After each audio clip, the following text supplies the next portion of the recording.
Today is Wednesday, July 21st, 2021. Coming up on Roland Martin Unfiltered, Congressional Black Caucus members and black women leaders continue to press the issue on voting rights on Capitol Hill. We'll show you today's news conference. The Poor People's Campaign announced that 56 years after the historic march from Selma to Montgomery for voting rights, they will hold a 27-mile march from Georgetown, Texas to Austin, Texas. We have those details, and Roland Martin Unfiltered will be live streaming that march next week. In Missouri, a committee there held a hearing on race and racism curriculum, didn't invite no black people. Yeah, we'll talk with the head of Missouri's NAACP. In Baltimore, activists are calling on Baltimore State's Attorney Marilyn Mosby to drop charges against Keith Davis, a black man who faces his 5th murder trial. His wife, an attorney, will join us. And in Indiana, Terra Roling, the white woman caught on video threatening black kids with a knife at a school playground, she's finally been charged with 2 felonies. Plus, we'll have the latest news in Haiti with Jacqueline Charles of the Miami Herald, who is the leading reporter on what's happening in Haiti and the Caribbean. Also, I gotta show y'all this video. This white flight attendant had no time for a crazy-ass white woman who did not want to wear her mask. He even told her, go fly Spirit Airlines. Delicious video. It's time to bring the funk on Roland Martin Unfiltered. Let's go. Whatever the miss, he's on it. Whatever it is, he's got the scoop, the fact, the find. And when it breaks, he's right on time and it's rolling. Best believe he's knowing. Putting it down from sports to news to politics. With entertainment just for kicks, he's rolling. It's on go, y'all. It's Roland Martin, yeah. Rolling with Roland now. He's funky, he's fresh, he's real, the best, you know he's Roland Martin now.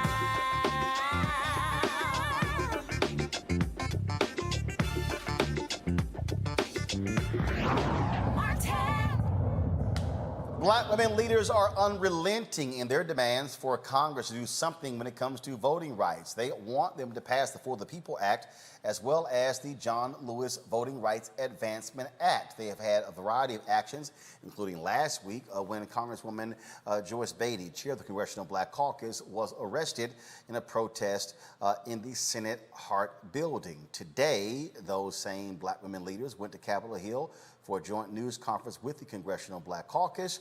Our Roland Martin Unfiltered cameras were there. I thought about the scripture, and it's really not a scripture, it's a combination, that the race isn't given to the swift nor to the strong, but to the one that endures. And as was said, we've been here before. But we ain't going back. We've been here before, but we're not going back. We see the court trying to strip away our voting rights. We see states across the country trying to strip away our voting rights. Suppression, subversion, intimidation. Yeah. But not today. Not today. Not today. We are standing up as the Congressional Black Caucus in partnership and saying not today. What can we do? What can we collectively do? Because we know that just as black women, we are the secret sauce to the black vote. We are not just a voting bloc. We carry that black vote. Congressman has always said, the one for black women. Isn't that what you said? And so we knew, so if you talk about taking the right to vote away and the power that it does for our community, then for black women, we knew we had to keep stepping up. We had to show up for Tasha and Cliff. We had to keep showing up. We had to go into the faith community, like Dr. Skidder taught us, and we're going to keep on fighting. Yes. We are not, there's no option. There's no sitting, I vote on the shelf. Marcia Johnson Blanco from the Lawyers Committee. There's no sitting. We will do whatever it takes because our ancestors did it for us. We got the roadmap. That's right. Come on. So we'll go to jail. That's right. We're going to back the Congressional Black Caucus. And this is an American issue. It's not just about black people. Come on. Because anytime you come for us, it come for you anyway. Yes. Those who believe that in exclusion. That's right. So when we fight this fight, we're fighting it for the American people. Yes. Because this country would not be a democracy if this stays like it is right now. I want you all to know that as we drop H.R. 4, nothing is more important than restoring the Voting Rights Act and the full protections of the Voting Rights Act of 1965. Nothing is more important. John said, yes, get into good trouble, but John also said that our struggle is not a struggle for one day, 1 week, or a life. Ours is a struggle for a lifetime. A lifetime. So let us do and get into some good trouble, and let's restore the Voting Rights Act of 1965. Well, I think there's something to be said for us being in this room today. And you're welcome here today. And I just want to close by saying this. You know, the last time I went to jail, the first time was when I met Emily, and that was a blessing. But the last time I went to jail, I ended up staying 3 days and 3 nights. We were supposed to be there for only a few hours. And the reason I was there 3 days and 3 nights is because the person who was supposed to be out raising the bail ended up in jail. I Prince Newman. And he couldn't raise the bail while in jail. And I often say I learned a lesson that day, that all of us have roles to play. There you go. My role that day was to go to jail. But Ida Quince's role was to raise the baby. And so you all who have been agitating, you have a role that you are playing well. We here are legislating. There you go. And we must play our role well. You agitate, we legislate, and together we can be successful. Folks, now 56 years after the historic march from Selma to Montgomery, the Poor People's Campaign and several voting rights organizations will embark on a 27-mile trek from Georgetown to Austin, Texas, to demand the same as those women leaders and the CBC. The purpose of the march, to put the pressure on Democrats in the United States Senate to end the filibuster and, yes, pass those 2 critical bills, in addition to raise the minimum wage to $15 per hour. They held a virtual news conference today to announce that march. The march design is to nationalize the actions that are happening in state legislatures in the state of Texas and in others, to say very clearly, as Selma to Montgomery said in '65, we must have federal action. And we are calling on the United States Senate and the president to act by August the 6th, the anniversary of the signing of the Voting Rights Act. And we demand that Congress act now to stop the attacks on democracy. How? By ending the filibuster, not just carving it out, ending it. Number 2, passing all provisions of the For the People Act. Number 3, fully restoring the 1965 Voting Rights Act. And number 4, raising the minimum wage to $15 an hour. And even in this time, lastly, we want to permanent protections and dignity and respect for all of our undocumented immigrants, especially our DACA brothers and sisters. This march and this gathering is to connect the dots. The purpose is to say that the same forces of regression and greed that seek to suppress the vote in Texas and all over the country, and especially in the South, those same forces are suppressing passing $15 a living wage, suppressing addressing poverty, suppressing health care, suppressing climate issues, suppressing just immigration reform, and suppressing utility needs. We are coming this march to say this is not Jim Crow, pure. This is James Crow Esquire. Because when you look at what these bills are doing, especially in Texas, it will hurt Black people and brown people and white people and Asian people and Native people and poor and low-wealth people and women and the differently able and young people. And we must connect the dots in this moment and have a moral fusion response.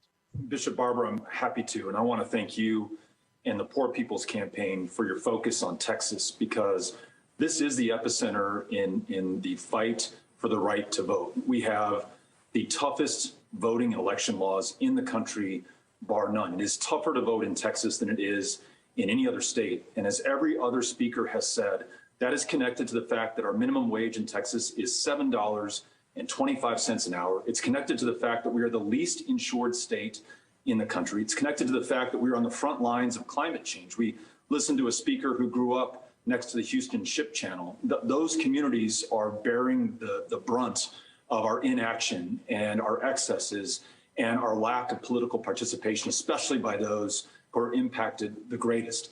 But beyond producing the most restrictive voting laws, Bishop, Texas has also produced everyone that we just listened to on this call.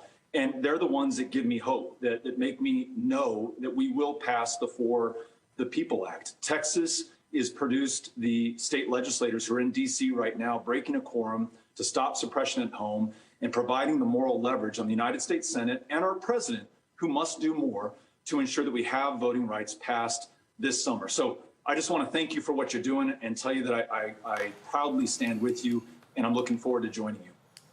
There will be more direct action taking place in the nation's capital on tomorrow, and Roland Martin Unfiltered will be broadcasting those events. In addition to what you just heard there, we will be in Austin, Texas, beginning next Tuesday, and we'll be broadcasting every single day the march from Georgetown to Austin, Texas, on Wednesday, Thursday, and Friday, culminating in a mass event taking place at the Texas State Capitol on Saturday, and we will be broadcasting live there as well. Joining us right now is our panel: A. Scott Bolden, former chair, National Bar Association Political Action Committee; Robert Portillo, executive director, Rainbow Push Coalition, Peachtree Street Project; also Monique Presley, legal analyst and crisis manager. Glad to have all three of you on today's show. Robert, it was Georgia that got all of this kicked off with the bill Republicans passed there. Then, of course, it went to Florida and Iowa and other states. Republicans are moving on the state level. And now Texas is the ground zero for the fight against voting rights. At the end of the day, this boils down to two people. Senators Kristen Sinema and Joe Manchin. I do want to show you something that I found to be real interesting. I saw this yesterday. There was a poll that was done by CBS, I believe, and the poll was with regards to voters in Arizona.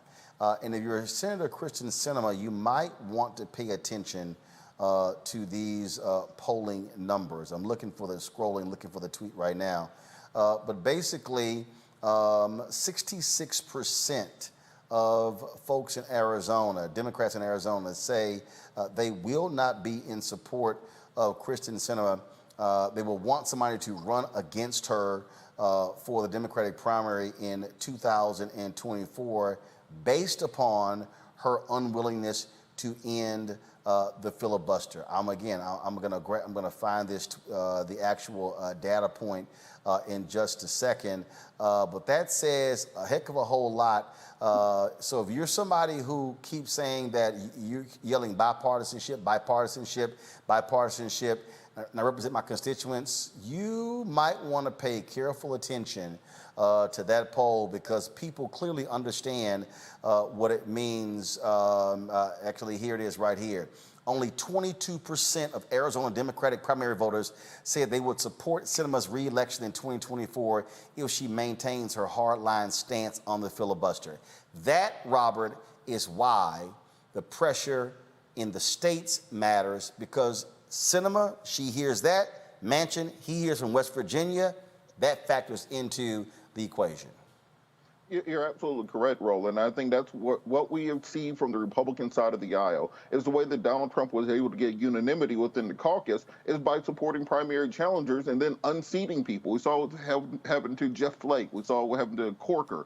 We saw what happened to many other Republicans who stood up against Trump in the first year or two of his administration, not being able to survive a direct assault by a president. Right now, we're seeing in Georgia, Donald Trump is involved in the lieutenant governor's race. The Republican primary for lieutenant governor. Donald Trump is involved in that race. Why? Because he wants to ensure that he has unanimity within the Republican Party, that he continues to be the leader of the party in every way, shape, or form. And Democrats have to get on board and understand you have to do that within your own caucus. So we should be working on primary challenges for Sinema. We should be working on primary challenges against Joe Manchin, because even if they are not successful in their primary challenges, they put the pressure on them to stand with the remainder of the Democratic caucus. We cannot continue to win elections only to govern from the minority. I saw Bishop Tavis Grant, who was on the Rainbow Push National Field Director, who was on the call earlier with Reverend Barber and the others.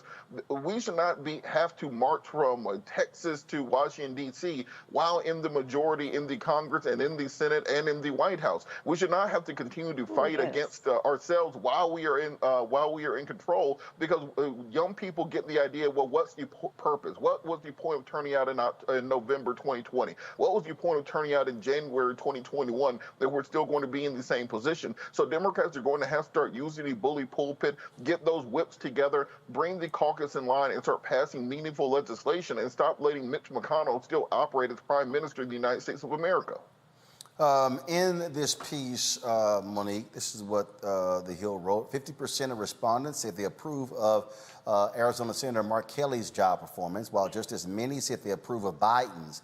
The Data for Progress poll found, by comparison, just 44% gave Sinema's performance thumbs up. Only among Republican voters did Sinema score better approval marks than Biden or Kelly. Republicans have sought to hammer Democrats on their push for filibuster reform. But the bottom line there is Republicans are loving her. That should tell you a lot, that if Republicans are giving you greater approval numbers than President Biden or Senator Mark Kelly in your state, that means you may not be doing something right when it comes to your party. So you might want to be paying attention. I got a song for her. Here it goes. You about to lose your job. Instagram celebrities, look it up. Y'all should know that song by now. She needs to handle her business.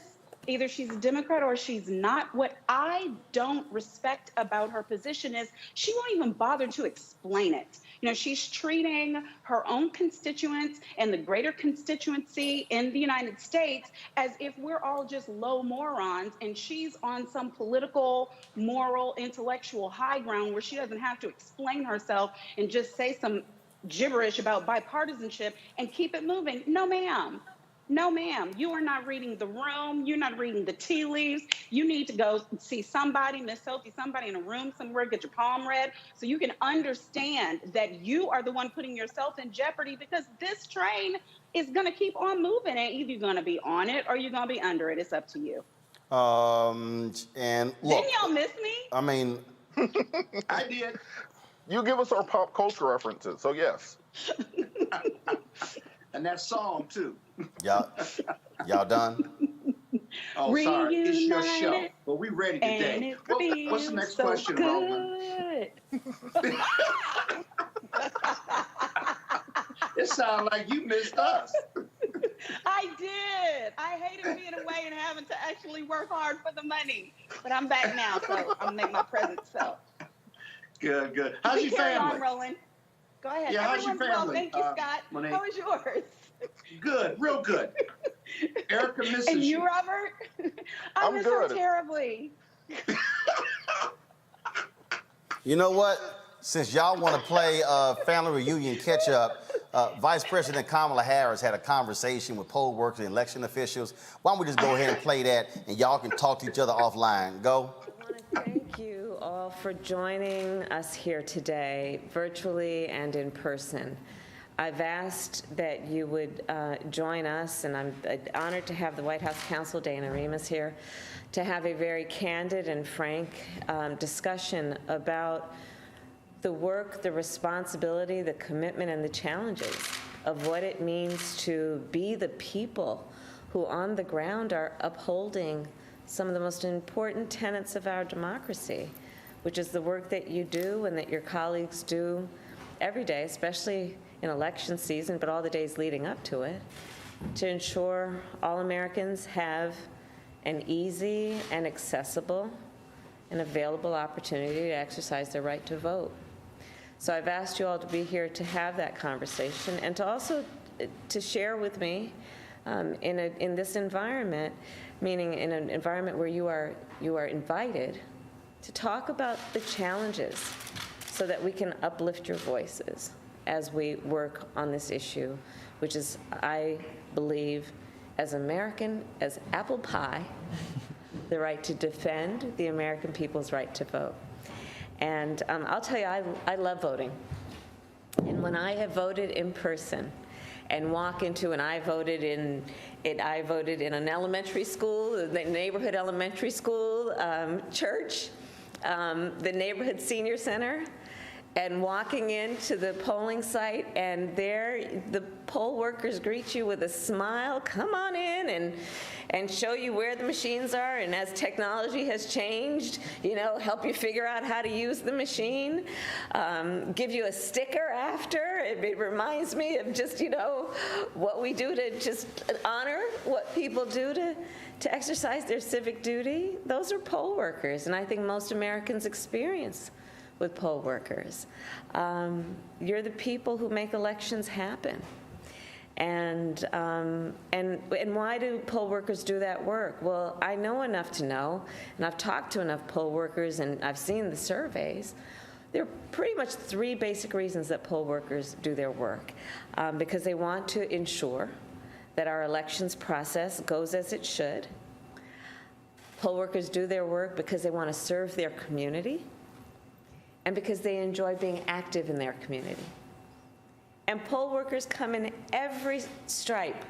They are of every political party, of every age, ethnicity, gender, but believe in the importance of that process to our country. And I strongly believe, therefore, we dare not take the work of poll workers for granted. And I think we do. But the work of poll workers, unencumbered, without intimidation, without threats, should be a commitment that we all have, not only to them who serve, but to our democracy. And sadly, what we know is that the two components of the right to vote, one to cast your ballot and the other to make sure your ballot is counted, are under threat right now. We saw that poll workers, it talked about leading up to the 2020 election, the most recent big national election, began to receive threats, forcing some to have to work around the clock, getting protection, around-the-clock protection. Others were threatened and were afraid to go back to their homes because they were actually threatened to such an extent that they felt unsafe to be in their personal homes.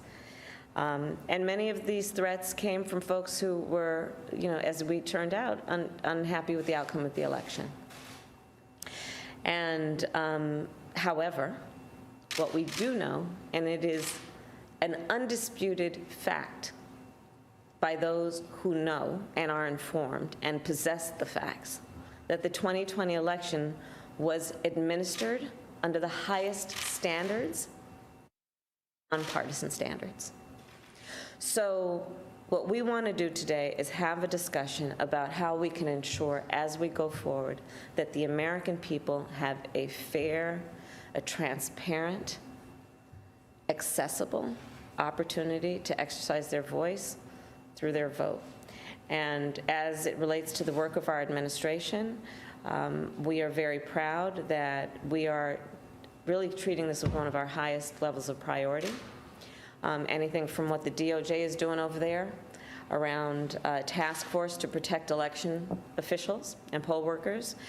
4 months ago, our administration and the president issued orders that include the order to increase voter access, including encouraging people to become nonpartisan poll workers. And we are working to stop anti-voter legislation in the various states. We are forcefully working to pass the For the People Act and the John Lewis Voting Rights Act, and working to help ensure that all Americans know what they get when they vote, to further encourage them to vote knowing that it will make a difference in their lives.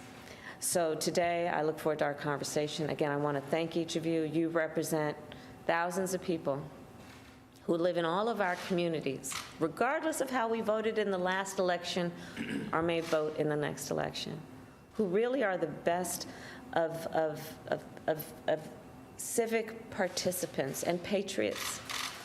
So thank you all for your work, and I look forward to our conversation. Thank you. Thank you all so much. Any reaction to House Speaker Pelosi's decision to reject Banks and Representative Jordan from the January 6th Commission? I mean, listen, I absolutely respect Speaker Pelosi and her ability to lead, and there is and support that. And there is no question in my mind, or I think most people's minds, that the American people deserve to have a thorough, a full, fair, and transparent process of getting down to what happened on January 6th, how it occurred, who was responsible, so that we can make sure that history does not repeat itself. That is in the best interest of all Americans. Thank you. You're welcome. Thank you. All right, Scott, that was Vice President Kamala Harris, obviously speaking on this issue. We heard from the black women a little bit earlier. I mean, look, they want something to be done. They want action to be taken. And what you're seeing is the effort for sustained pressure on congressional leaders to do something. Yeah, but you know, I was going to go there too. The sustained pressure on congressional leaders, that pressure on Republican leaders isn't going to change. And so the real pressure... Well, first of all, ain't nobody paying attention to them at all because we know where they stand. The bottom line is the pressure's on the Democrats to bring in the filibuster to pass these two bills. But in laser-like fashion, I understand the outside pressure, fully support it. But in the end, it's going to come down to Biden and Manchin and Sinema. And so my question for Biden and the administration is, what is he doing to put pressure on them to act like Democrats versus Republicans? I'll say it again, because no matter how much we march, no matter how much we protest, no matter how much you and I and others on this program talk about it, right? The Republicans aren't changing because they can hold their people in line, but the Democrats aren't holding Sinema and Manchin to the Democratic standard and making them part of the Democratic Party side of the Democrats. And so until we hear more from the Biden administration about what they're doing, then we can cover this in the media, we can march, we can do whatever needs to be done to express ourselves to support this Voting Rights Act and this People Act. But the bottom line is nothing. I mean, nothing is going to change on this until Biden can deal with Manchin and Sinema and make them do what they should do as Democrats. And then I'll leave you with this thought. The last thought I had real quick is, you know, if what we know about Sinema's constituents is that only 22% of them support her if she doesn't change her position on the filibuster, and Manchin doesn't have a whole lot of black folks in West Virginia, then what are the Republicans doing to keep them where they are? Because this isn't some moral ground they have or some commitment to democracy. It's just the opposite. So what is driving, really, what is driving their position on this filibuster piece? Power. That is they hold significant sway over the legislative agenda.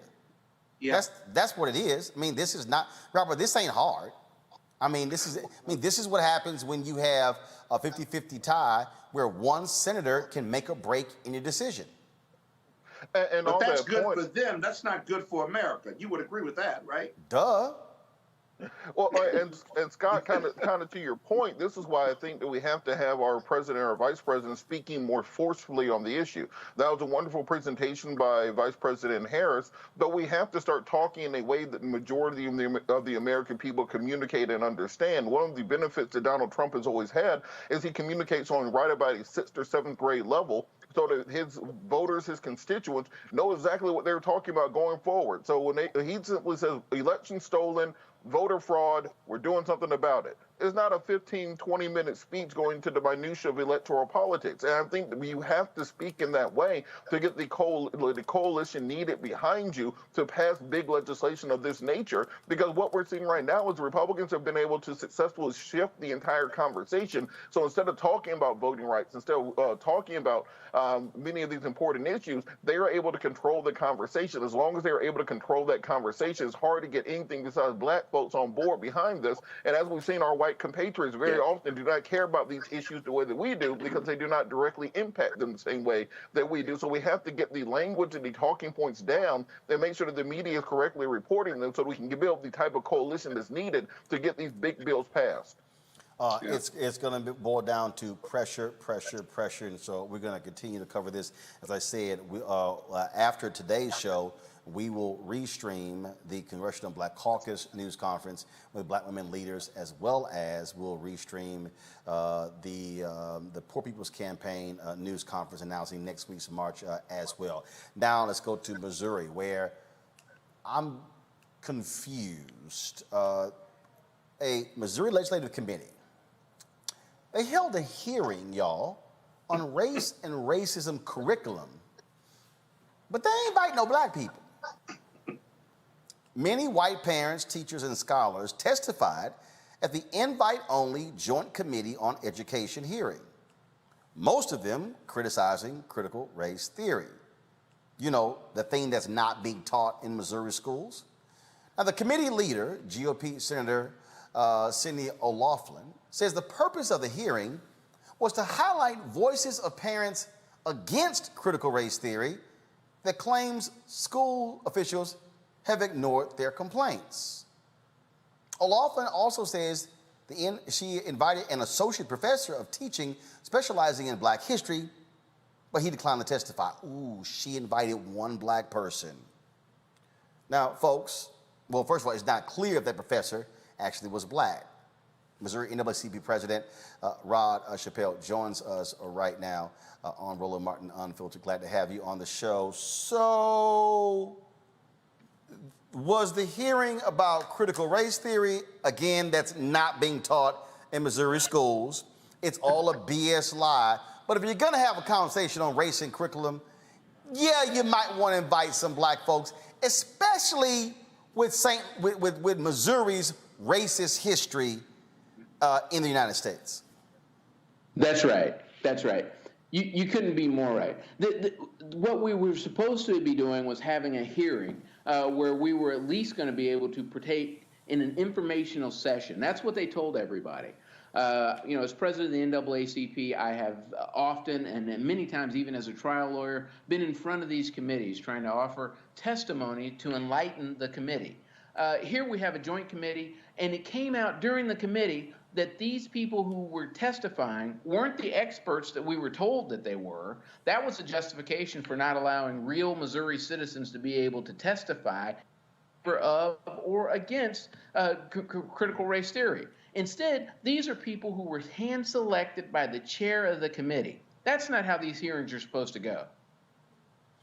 What we keep showing is how these crazy, deranged white conservatives are when it comes to trumping up critical race theory. And then they got all these equally ignorant and clueless white conservative followers who fall for the okie doke. And yes, they have a few loony black people mixed in there. And they're just going on and on about critical race theory as if it's this major issue, and it's not. And so this is why they deserve to be called out for sheer stupidity. That's right. That's right. And in Missouri, it's a part of a continuing narrative where they intend to silence anyone who has an opposing viewpoint. You know, there was a law that they tried to pass where if you were driving if you were a protester or an advocate and you happened to be in the street, someone could run you over and not suffer any criminal liability. They had another one where if you say the name of a police officer, allegedly doxing them by identifying them by their, family given name, that you could be charged with a felony and prosecuted in a county that you never even set foot in. And then you have this hearing where taxpayers came from a long way and the room was packed. We had moms, we had dads, we had professionals, we had people who just cared about the issue of education who came to testify and let their voice be heard to this committee, and they were silenced too. That's what's happening in Missouri. Jim Crow is intended to be the rule of the day, and that's why the Missouri Travel Advisory for the NAACP is still in effect. So I take it her position just pretty much was, oh, this is really just no big deal. Y'all pipe down. And also she invited one person. Wow, that was it? Right. And my understanding of that one-person invite was that they invited this professor who does have a full-time job on Friday at best. Nobody could ever pin down how that invitation was delivered or what time, but it was alluded to from among the committee members that it happened on Friday. And then the other thing that really just blew my mind is that she said, well, we're going to have another committee hearing on this, right? Wait, so you call an informational session that's not really informational at all, and then you deny people the right to speak, and then when people who were in the gallery there watching this committee process just can't believe that this is happening, and they're commenting to themselves, not loudly, they were literally shushed by the committee, told to be quiet. Well, we see craziness is happening all across the country. Keep up the fight, and then we'll see what happens next there in the Show Me State with Republicans who control the legislature. Missouri NAACP President Raj Chappelle, we appreciate it. Thanks a lot. Thank you. Thanks for having me. All right, y'all. I got like a whole bunch of these, so we're going to do 2 of these today. Y'all know what time it is. No charcoal grills are allowed. I'm white. I got you, girl. Illegally selling water without a permit On my property. Whoa! Hey! You don't live here. I'm uncomfortable. So imagine being in a city council meeting in Alabama and this happens. The N-word. I mean, I know I'm black. Do we have? Now you want to address what I have to say. Do we have a house nigger in here? Yeah, you. Okay. Do we? Hey, yeah, do we? Would she please stand up? Y'all are seeing this, right? Cameras. All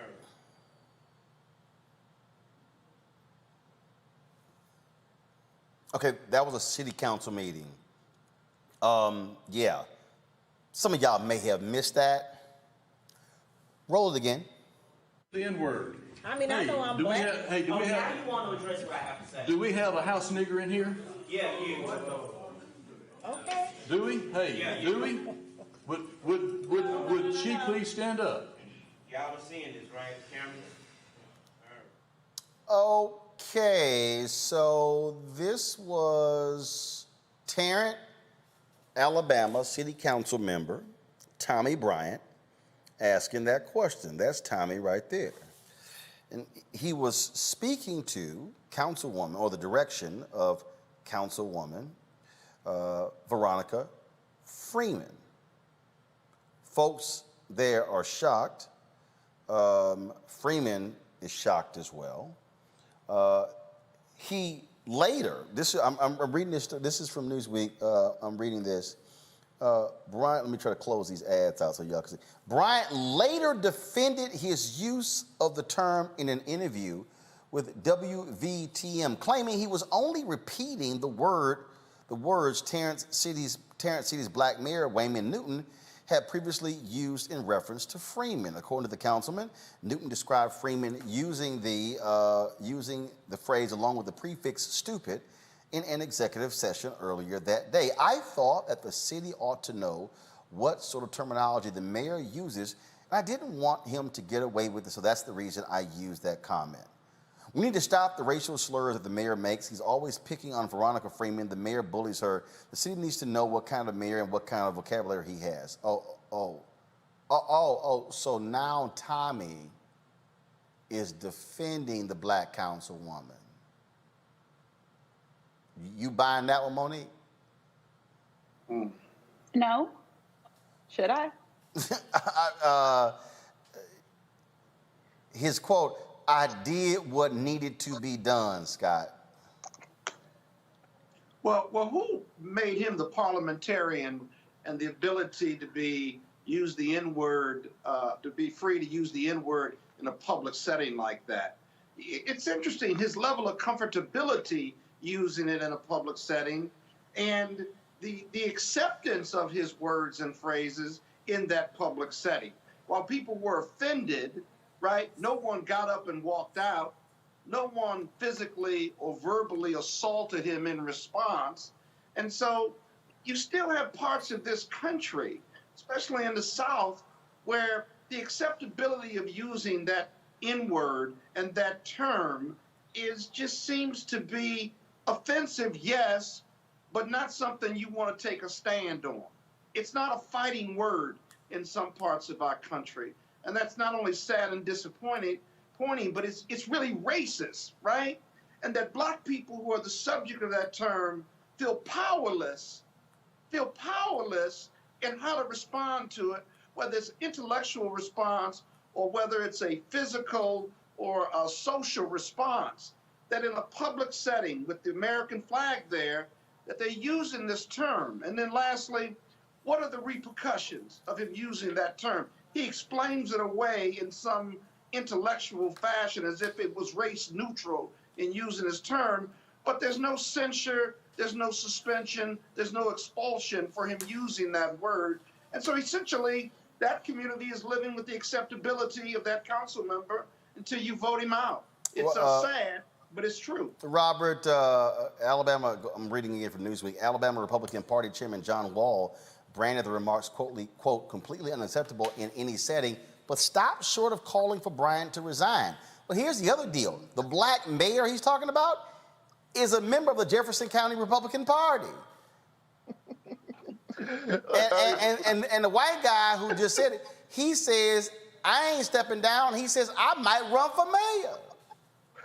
Yeah, I think in big chunks of this country, folks don't understand what the Deep South is still like. Particularly, I think people watch Real Housewives and they watch Love and Hip Hop, and they think that Atlanta is the rest of the South. No, as soon as you cross 285, you're going straight back into Mississippi burning. And this council person is correct in what he is saying, in that he knows there will be absolutely no political repercussions for what he said. That might be his campaign slogan when he runs for mayor, and it might get him elected. This is why it's so important that we push voting rights on a national level, because throughout the South, you're looking at Georgia's 35% black, South Carolina is almost 40% black, Alabama is, I think, 33% black, and yet they still do not have the political power to control their own local elected officials because the right to vote has been so thoroughly curtailed within those jurisdictions. So this does not tell you the need to pass a national voting rights act. The fact that an elected official can say the N-word in open session on video and know there'll be no repercussion, then I don't know what better case there is to push the 40 People Act and for the John Lewis Voting Rights Act. And Lord have mercy, I keep telling y'all these folk are losing their minds. And he lucky he didn't get popped right there in the meeting. Exactly. All right. Got to go to break. We come back. We're going to discuss a case out of Maryland where people are calling on State's Attorney Marilyn Mosby not to pursue a fifth trial for Keith Davis. We'll give you those details when we come back. And, of course, we have another crazy-ass white person. Remember the white woman in Indiana who chased those black kids? She had trouble with the law. We'll break it down for you next, right here on Roland Martin Unfiltered.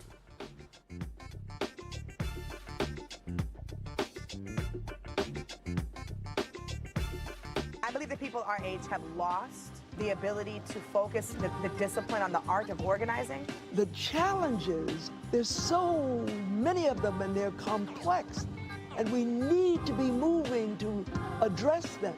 But I'm able to say, watch out, Tiffany, I know this road. That is so freaking dope.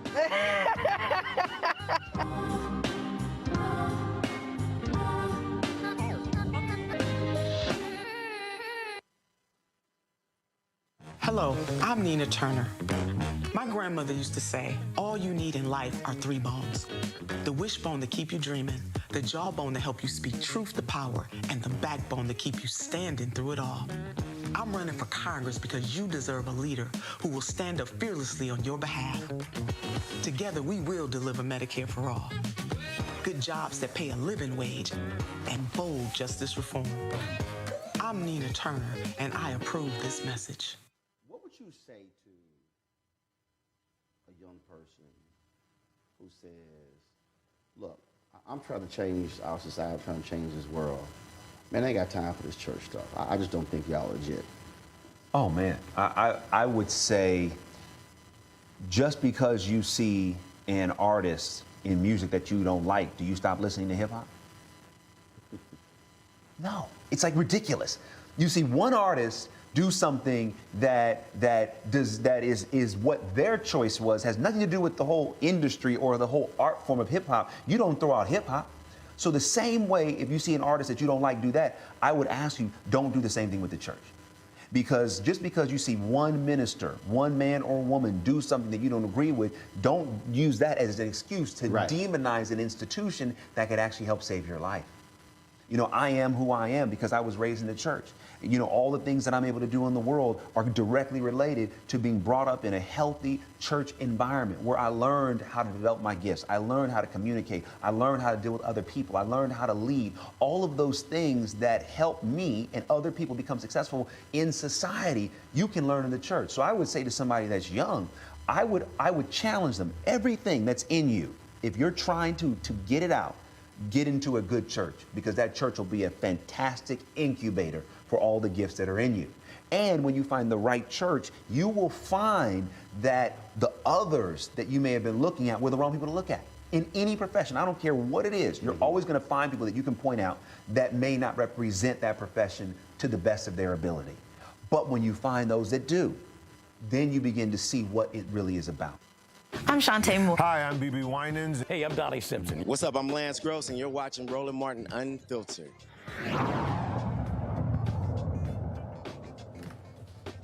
In Maryland, activists are calling on Baltimore City State's Attorney Marilyn Mosby to drop charges against a black man who is facing his 5th murder trial for the homicide of a security guard. In 2015, officers approached Keith Davis. They mistook him for a robbery suspect. The officers also believed his phone was a handgun. They demanded Davis drop the phone and begin shooting. He was shot more than 40 times. A jury acquitted Davis of the robbery accusation, but convicted him of possessing a gun. Critics of Davis's trial called the evidence unreliable and flimsy. At a news conference regarding a different incident, a reporter asked Baltimore City State's Attorney Marilyn Mosby about the Keith Davis case. I'm not here on the Keith Davis trial. The one thing I can say about that matter is that I'm going to fight for victims of crime in the city of Baltimore. That is my job, that is my role, that is my responsibility. And my concern in that case is Kevin Jones. Now, joining me right now is Kelly Davis, the wife of Keith Davis, and his attorney, LaToya Francis Williams. Glad to have both of you on the show. I want to start with you, LaToya. So walk people through exactly how we got to this point. So he was holding a phone, but he was convicted of possessing a gun. Were fingerprints found? Did he have a gun? Was one planted? And how is this now a 5th trial? Right. Well, the long and short of it should not be a 5th trial. Mr. Davis never held, never had, never possessed a gun. Mr. Davis was actually acquitted of what we call wear, carry, and transport. However, there was a handgun, the state's version, located in the mechanic's garage on top of a refrigerator. And so in the state of Maryland, one could be convicted of constructive possession, meaning possibly if the handgun is within your lunge, reach, and grasp, and there's an allegation that you could have known of it and exercised control, that is considered to be possession. So while the jury acquitted Mr. Davis of actually possessing and all the other counts in the robbery trial, that is the linchpin. That is what the state's attorney's office has hung their hat on. All right, so at the initial trial, okay, so then there was a second one. When was that? And then when was the third one? And then when was the fourth one? And now, go ahead. So here we are. I mean, to keep it brief, I should say, the robbery trial took place first. When Mr. Davis was acquitted of all the charges that one could think of, he was charged with robbery, assault first degree, wear, carry, transport, a host of charges alleging that he tried to rob what we call a hack in Baltimore, an unlawful taxi. The allegation was also that he attempted or did shoot at law enforcement. Despite the state's version of what happened, saying that that handgun was never fired, those charges hung out there until the first day of trial, and the one count of discharge of a firearm was dismissed by the state. So after he was acquitted of all those counts in the robbery trial, the state then brought the first murder trial. The murder charge was based on the allegation that the handgun that is alleged to have been recovered, that's still up for debate, because the only officers in that mechanics garage were the shooting officers. And as we all know at this point, at least one of the shooting officers was under federal investigation for trafficking drugs from Philadelphia to Baltimore. So as we all know, the difficulty in Baltimore and the credibility of the Baltimore Police Department, the version of the officers is that one of them discovered a handgun on top of the refrigerator itself. The handgun is alleged to have been associated with the killing of Kevin Jones earlier that morning at the Pimlico racetrack. So that's supposed to be the tie-in. But nevertheless, as the trials have gone on, the state's own witnesses have testified in favor of Mr. Davis, identifying that that handgun has no evidence of gunshot residue, no evidence of being fired that day, that the shell casings that were tested according to the firearms examiner of Baltimore City, their own expert witness, identified that while he called the shell casings from the homicide scene to the handgun itself a match, he ended up admitting on cross-examination that he just simply eyeballed the shell casings. He actually took no notes. He did nothing according to protocol, and that is what the state is hanging their hat on. You know, it's unfortunate that it's so convoluted, but Mr. Davis has certainly been dragged through the dirt since 2015, and it's certainly been our position as both a criminal defense attorney and a plaintiff's attorney, civil rights attorney, that Mr. Davis has become the butt of this persecution because he survived the police-involved shooting. There's no question that what has been made available to the public is Mr. Davis was the first person shot in Baltimore City by police since Freddie Gray. And that has been the plight of Mr. Davis. He's been fighting since June of 2015 for his liberty and his life. So to kind of keep it brief, Mr. Davis was convicted of second-degree murder that was overturned. The other trials ended either in a hung jury or an overturned conviction. So we have 4 in total in terms of the homicide and in terms of the robbery, as I just explained. It's been a whirlwind. And unfortunately, we are still where we are today because the state's attorney for Baltimore City refuses to put her eyes on the actual evidence. So, you know, we're here. We certainly appreciate you listening and the nation listening to the plight of Mr. Davis. So has a 5th trial date been set? A 5th trial date has been set. If I'm not mistaken, are we in May of 2022? Ms. Davis, I know, is on the line. I believe it's set for May of 2022. I could be standing corrected. She can correct me if I'm wrong on the exact date. Kelly, what about that? Kelly, you're on mute.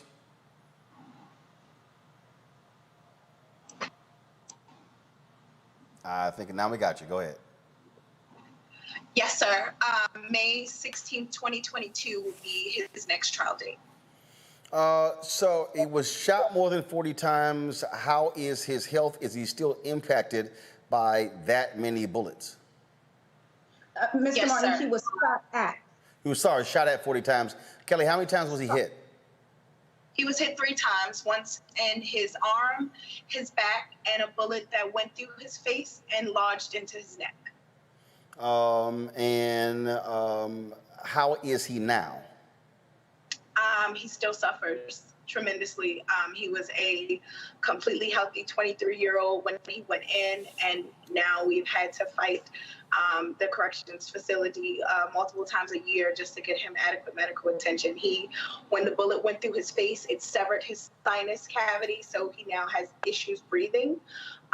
He has just as much titanium on one side of his face as he does bone on the other, as well as he still has fragments in his neck and his ear and that are close to his spine that were unable to be removed. How long has he been in? How much longer does he have to go? In prison? Yeah, in terms of walk folks through what, because first of all, walk folks through his process. First of all, because you say we were fighting, you say we were fighting the corrections folks when it comes to his treatment. Explain that.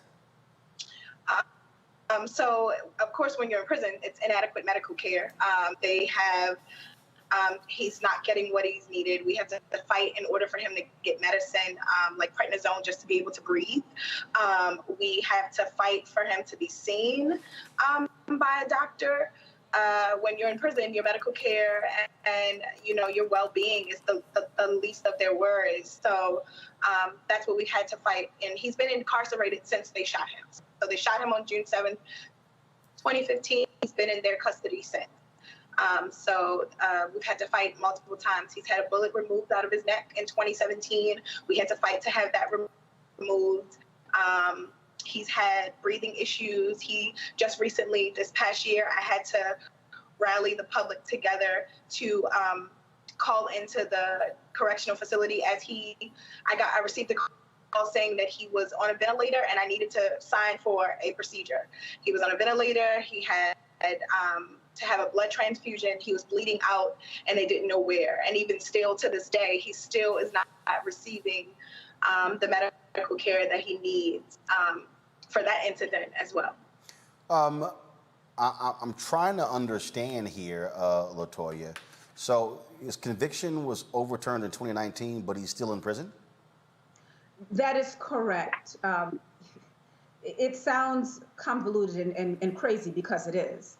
As we stand here today, Mr. Davis has served the entirety of any sentence that he should and could have served. And we're dating back to the robbery trial, the constructive possession conviction. He has served that sentence. He is literally sitting pre-trial at this point. His new criminal defense team has lobbied for bail reconsideration, habeas petitions on behalf of Mr. Davis, not just for his medical conditions, but he's innocent until and unless proven guilty. But this man is actually an innocent man. The state's attorney's office has been able to lodge charges against him and use the allegations themselves as the reason to hold him pre-trial. Now, the very frustrating portion is this. I ask anyone that has followed any of the trials to look at the testimony from the state's attorney's office's witnesses. Every allegation against Mr. Davis is refuted by their own witnesses. Location. There's an allegation that Mr. Davis was at Pimlico Racetrack and shot Kevin Jones. That's the allegation. The state's own expert witness said, actually, we can't place Mr. Davis at Pimlico Racetrack. Handgun. The state's allegation is that Mr. Davis had wielded, carried, touched, shot this handgun. Hammerly pistol. Their own firearms examiner expert said that there is no evidence that this handgun was actually fired on this day in question, that there is no evidence that there's any gunshot residue. And the biggest and most important concession by the state's witness is that there was actually never an assessment done with the shell casings from the Pimlico Racetrack to this gun that's alleged to have been found on the top of a refrigerator in the mechanics garage that Mr. Davis took cover in when the police started shooting. Everything from DNA to fingerprints, the state's own witness testified that there is no evidence of Keith Davis on Kevin Jones, and there's no evidence, DNA evidence, of Kevin Jones on Keith Davis. If we were to go through bit by bit the allegations against Keith Davis and simply take the sworn testimony from their witnesses throughout these many trials, you will find that every one of the allegations has been shot down by the state's attorney's office. So where do we find ourselves? We're wondering what next. If your own witnesses have refuted your rendition of what happened on June 7 of 2015, the only result right now should be to drop the charges. So, Kelly, after his conviction was overturned, he was then charged by prosecutors with stabbing an inmate? Yes, sir. Keith, his conviction was overturned. There was an incident that had took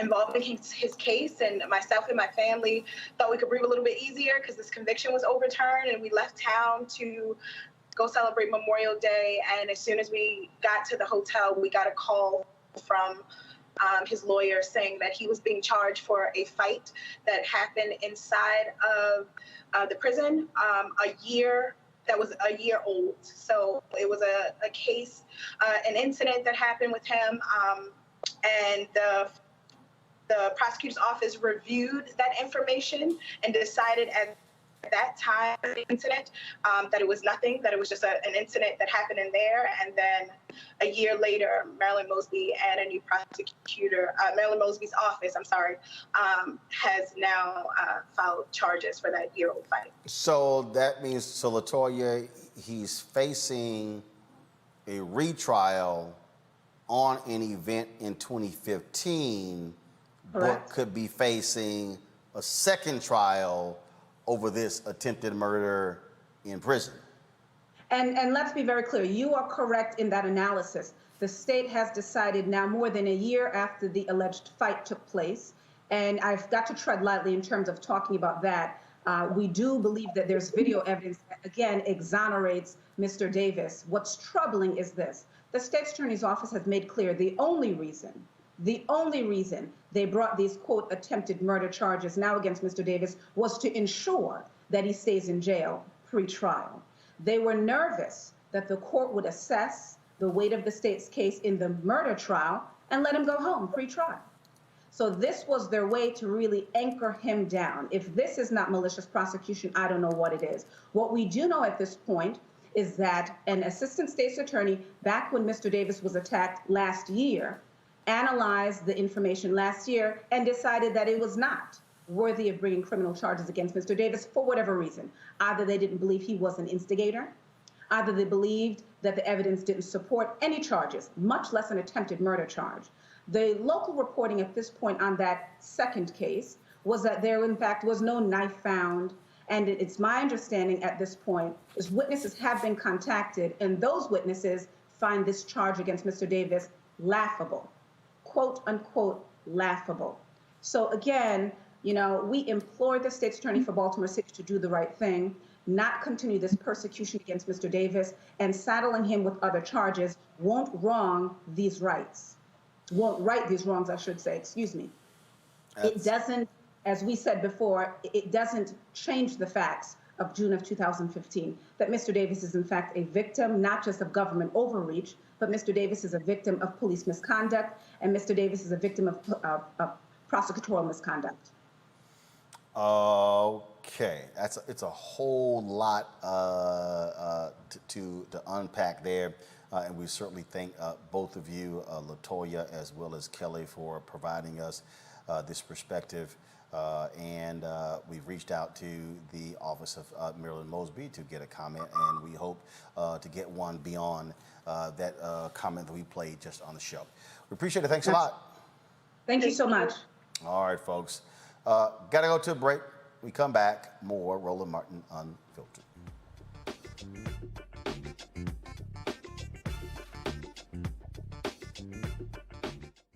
Racism. You talk about awakening America, it led to a historic summer of protest.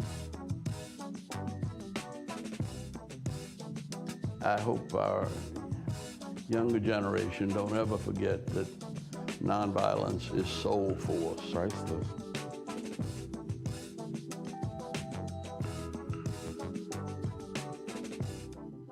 Racial injustice is a scourge on this nation, and the Black community has felt it for generations.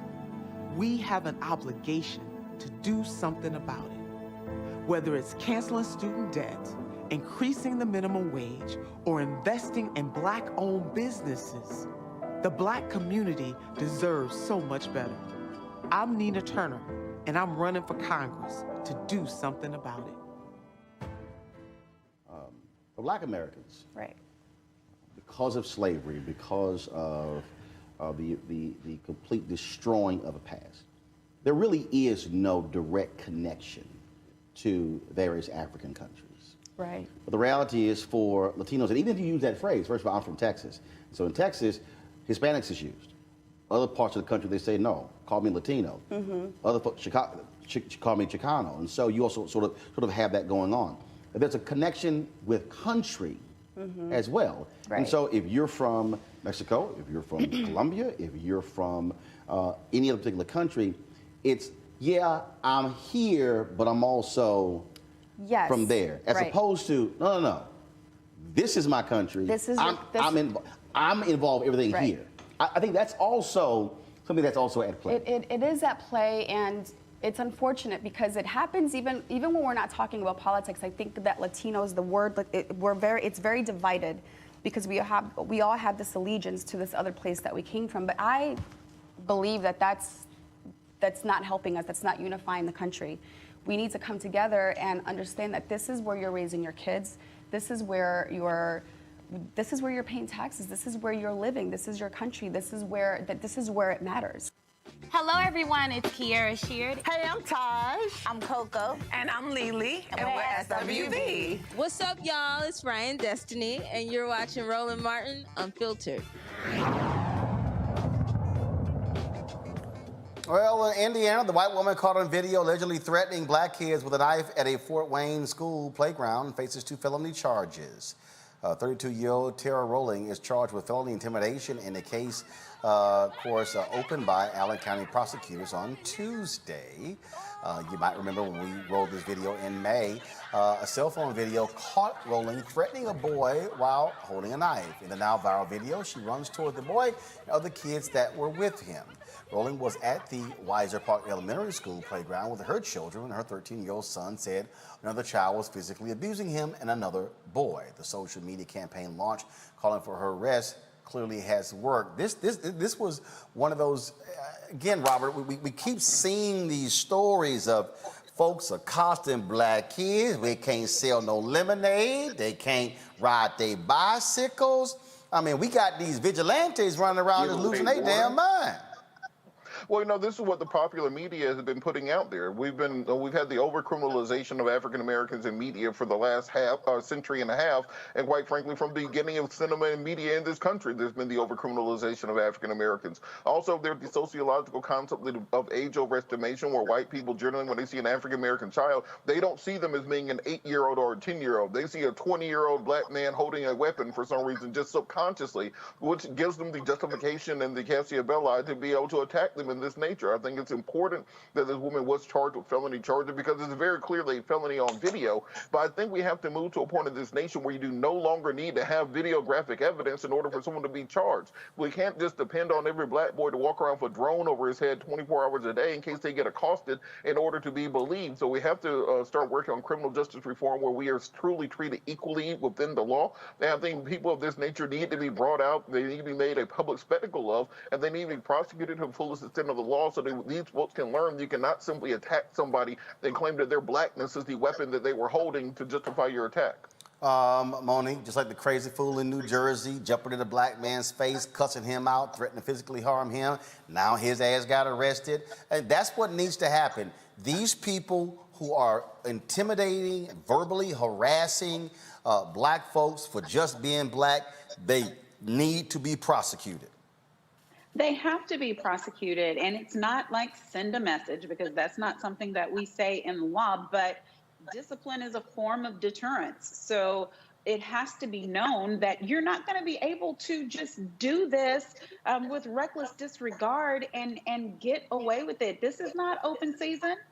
It is not. And so we need for all of the departments across the United States to be very clear about the fact that you're not going to get passes for this. You don't get a wink and a smile the first time you commit this type of targeted harassment. Scott, we've shown a lot of these videos, and again, for black folks just being black, trying to deliver packages, trying to walk a dog. A black woman was driving too slow in a neighborhood. I mean, there is this constant harassment of black folks just being. Yeah, and you know what it is? It's white privilege run amok. White privilege is getting arrested, but it's most of these bad acts committed by white folks seem to be either in the suburban or rural or even urban centers where you know their income level.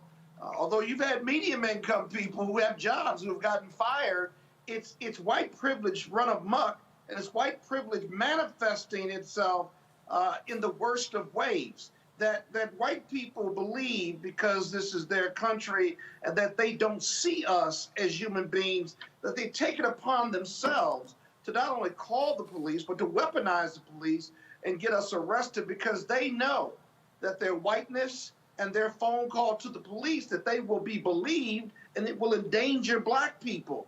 And so you see it in these videos. And what I often wonder is before the iPhone camera, you know, how much of this really occurred and how believable was it without the cameras? And on both counts, it happened a lot. And on both counts, black people were never believed. And so I think arresting white privilege and how it manifests itself helps. But there are too many incidents that we don't hear about, that we don't see. And again, it's that struggle we're going to go through as a country as we make our way towards 2043 and when we become a country of color. It's just wild, crazy, and outlandish. And so we will continue highlighting when the crazy stuff happens. Yeah, it's just nuts. All right, folks. You need to go for 3 on one show. You got 2 today.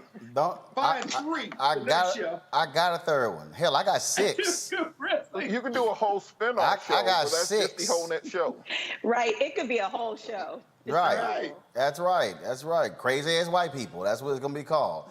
All right, folks, let's go to Haiti. Nearly 2 weeks after its appointment by the assassinated President Jovenel Moise, Ariel Henry is now officially Haiti's new prime minister. That took place today, where Henry, a public health expert, was selected for the position just 2 days before Moise was assassinated.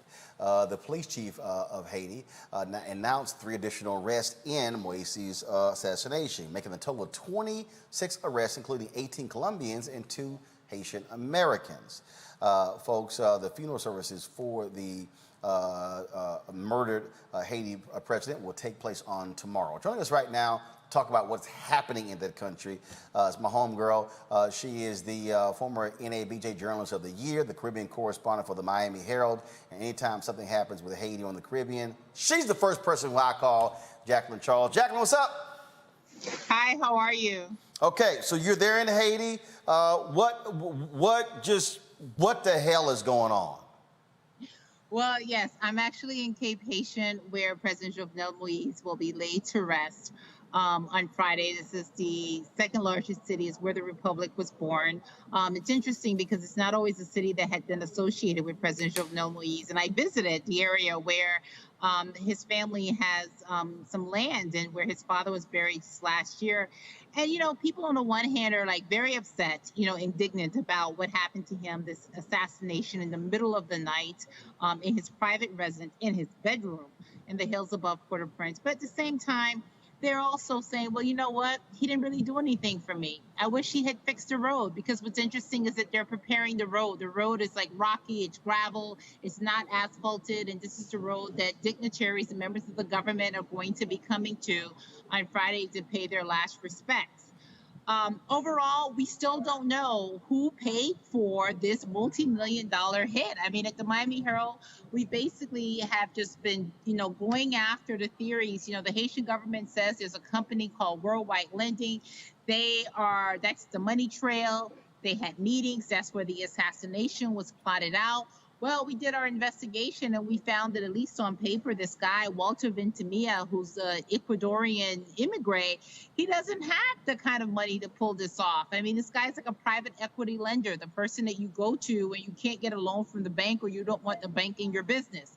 And he is saying that it was less than $200,000 that they gave financing to this South Florida-based Haitian doctor called Sano, who's currently in custody, who the Haitians are saying is an intellectual author of this crime. Again, there are over 20 people in custody, 18 of whom are Colombian mercenaries, alleged assassins. But who pulled the trigger? That we still do not know. One of the things that I keep raising is just that Haiti is as if it is in this constant state of turmoil. Even before he was assassinated, folks were saying that he was illegally staying on as president. And you had massive protests. We had you on before about the gangs that are kidnapping people and folks talking about not being able to eat as well.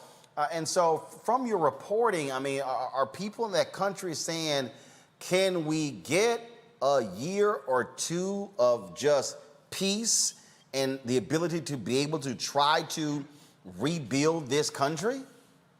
People are saying it, but do they believe that it's going to happen? No, they don't. I mean, yesterday, as you noted, Dr. Ariel Henry, who's a neurosurgeon, was installed as the prime minister. Jovenel Moïse picked him 2 days before, he was assassinated. And Ariel Henry announced a new government, but what we are seeing is that people are not even willing to give him a chance. What they're saying is, well, he was chosen by a president who was, illegal and he's de facto, and no, we're not going to go to the table. On the other hand, you have the United States and others in the international community saying we need to have elections and we need to have elections now. The reality is this is a country with multiple crises.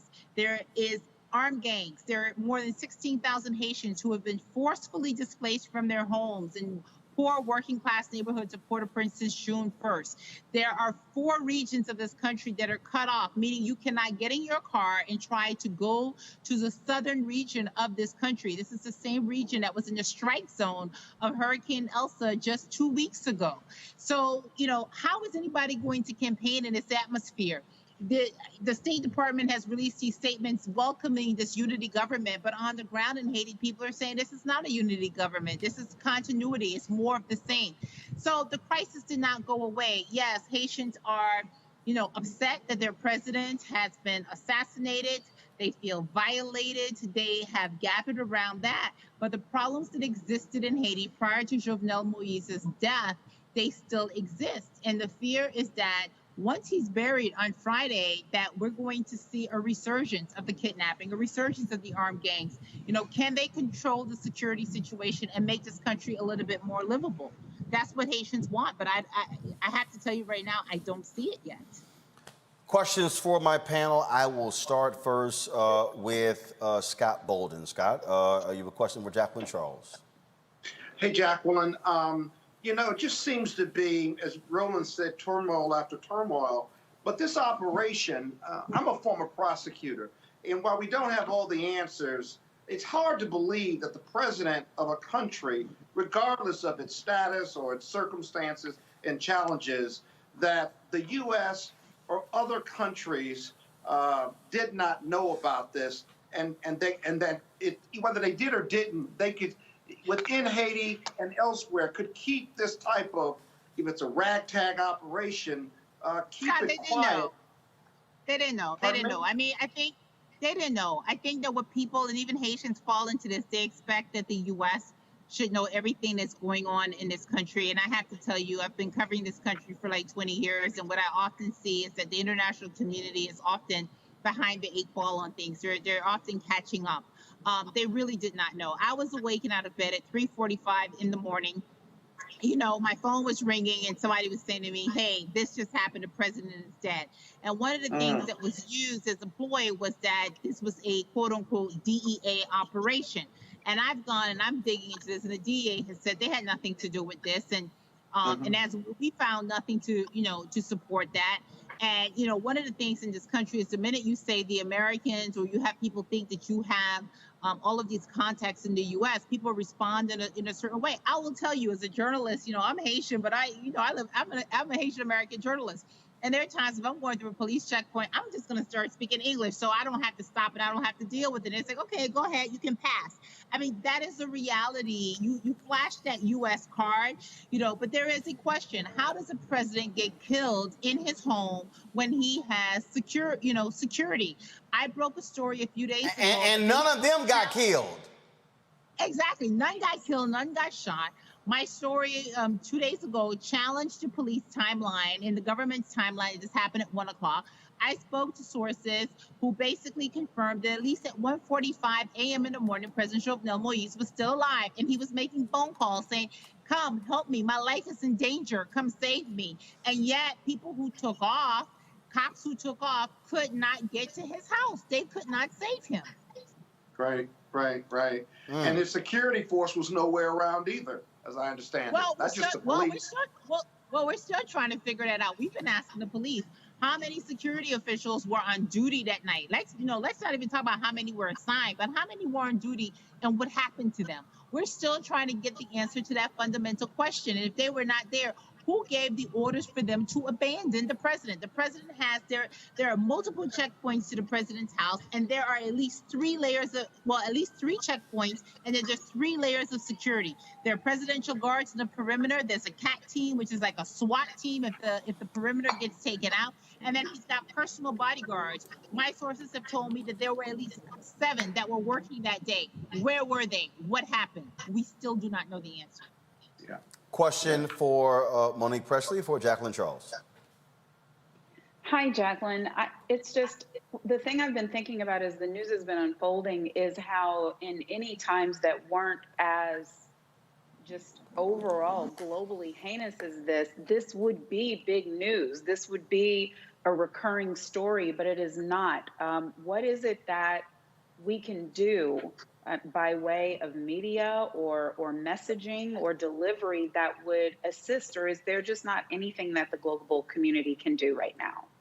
Well, it was a recurring story for maybe the first week. I mean, I have to tell you, I came in on the 7th and I was fielding a lot of calls and there were a lot of journalists that were basically sort of going to their, Haiti shorthand, like trying to catch up because the last time they checked in on Haiti was 11 years ago during the earthquake. And then what happens? Now we've got Cuba blowing up, right? So now the attentions are starting to shift, to elsewhere. And that is unfortunate that in terms of Haiti, the Miami Herald, we're the only one to consistently cover it. We think of it as a local beat for us. And then other people just sort of parachute in and they go out, no disrespect to them. But we need to keep an eye on this. We need to be able to sort of call out the players when they are basically trying to change the narrative. Because the reality is that, yes, a president is dead. It's a brazen assassination. It's the first in a century. The last time this happened was 1915. But the problems that existed in this country, they will exist tomorrow and they will exist next week. And there still doesn't appear to be a solution on the table to address them. Robert Patillo, your question for Jacqueline Charles. And thank you so much for your work, Ms. Charles. I know my mom is from Conscoff in Haiti. And one of the issues that I think often happens is a misunderstanding of the local dynamic of what's going on there. So given the power vacuum, which has currently been left with both the assassination of the president, the stepping down of the prime minister, the appointment of the person who was just appointed as prime minister 2 days before the assassination, who fills this power vacuum? Is it the G9 gangs and Jimmy Barbecue Cherizier? Is it the Colombians who have been working closely with on the island? Is it the U.S. who is sending investigators to work on the case? Who fills the power vacuum?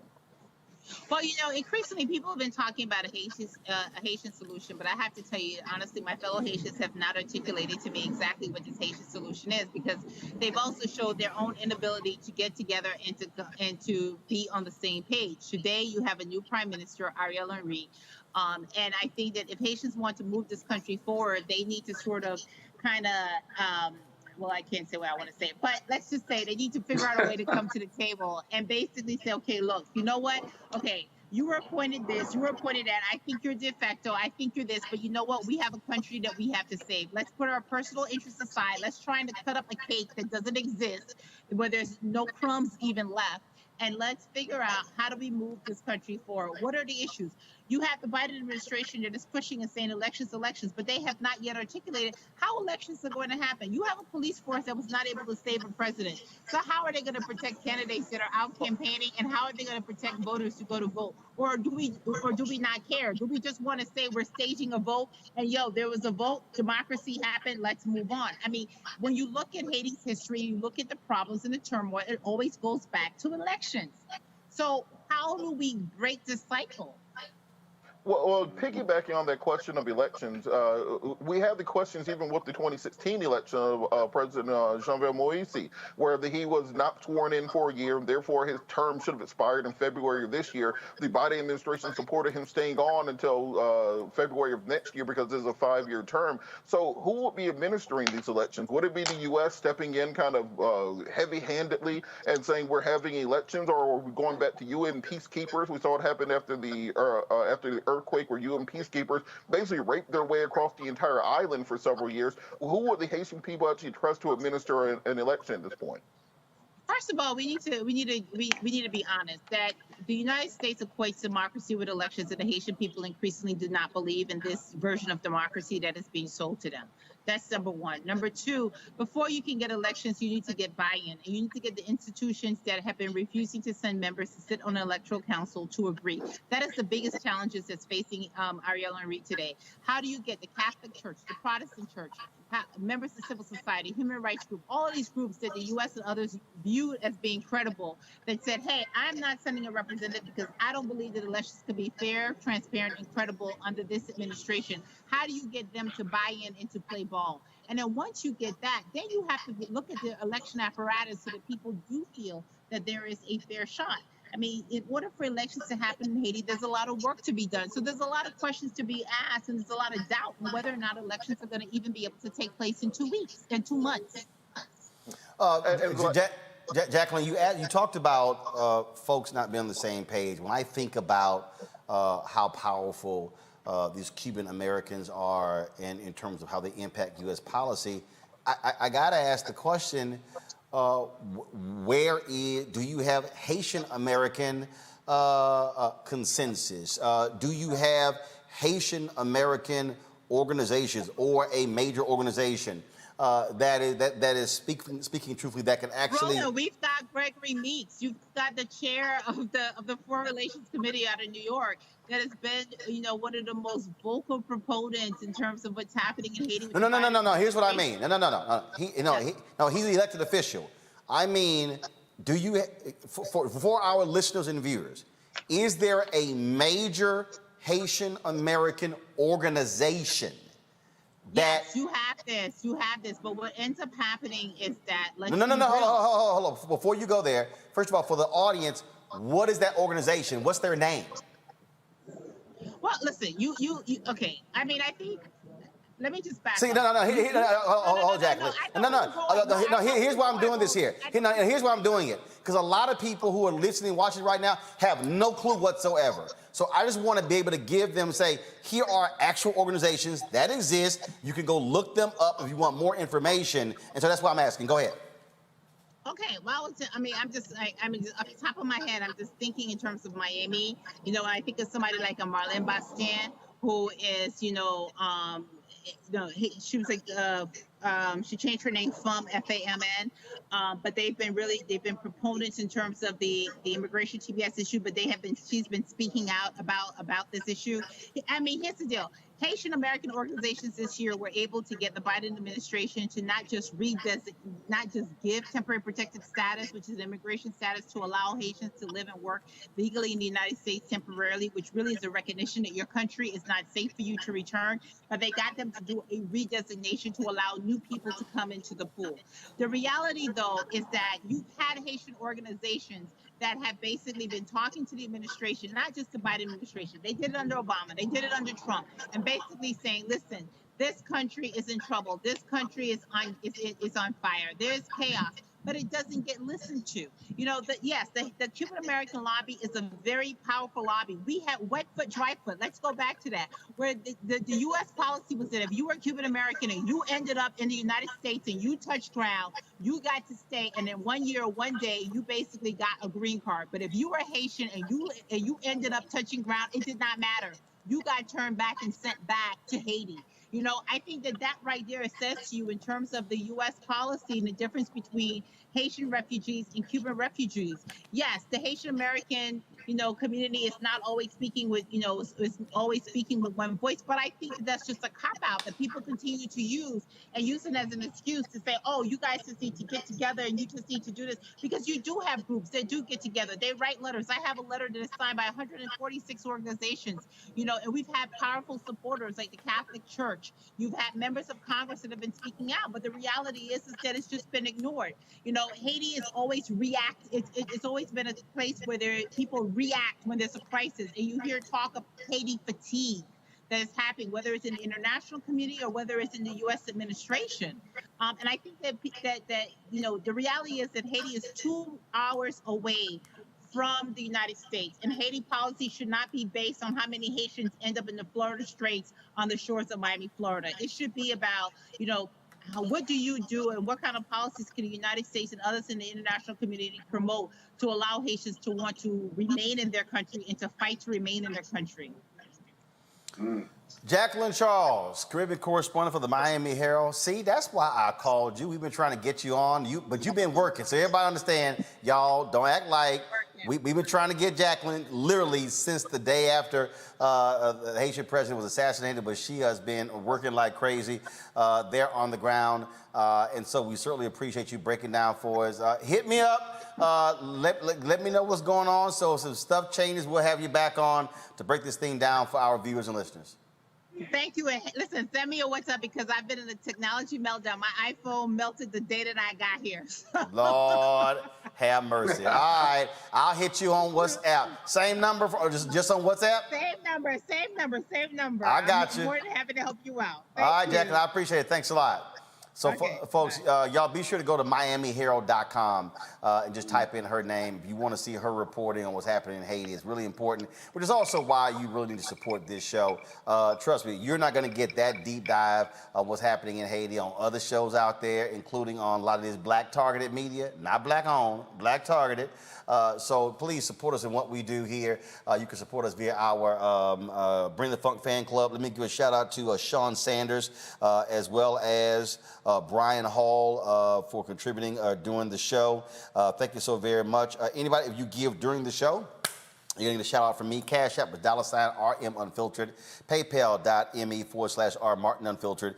Venmo.com/RM Unfiltered. Zelle is Roland at RolandSMartin.com or Roland at RolandMartinUnfiltered.com. We're asking $50 from each one of our fans. If 20,000 of our fans give an average of $50 each, folks, it's $1 million, which really funds what we're trying to do here, with some amazing things. And so I'm about to give you, Henry, go to that shot. This is a shot of our control room. We're almost there building it out. That's what it looks like right now, folks. That's our new Roland Martin Unfiltered control room. You see, yes, much larger, all kind of different stuff we're adding in there. And so, yeah, it's a lot of things that we are adding into the mix.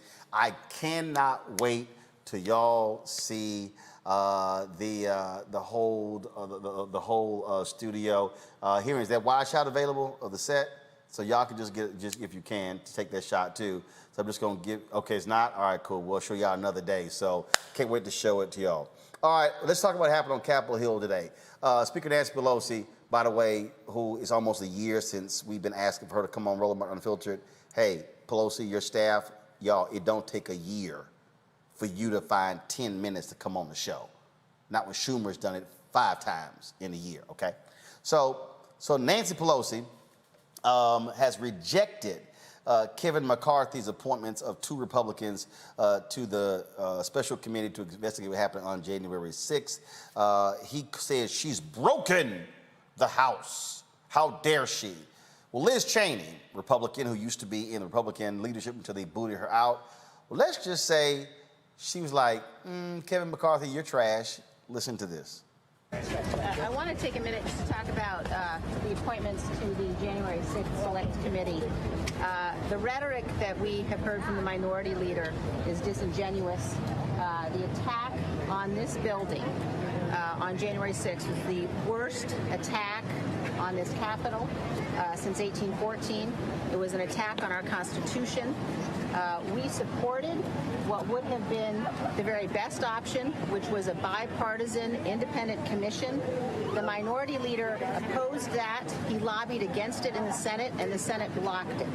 The American people deserve to know what happened.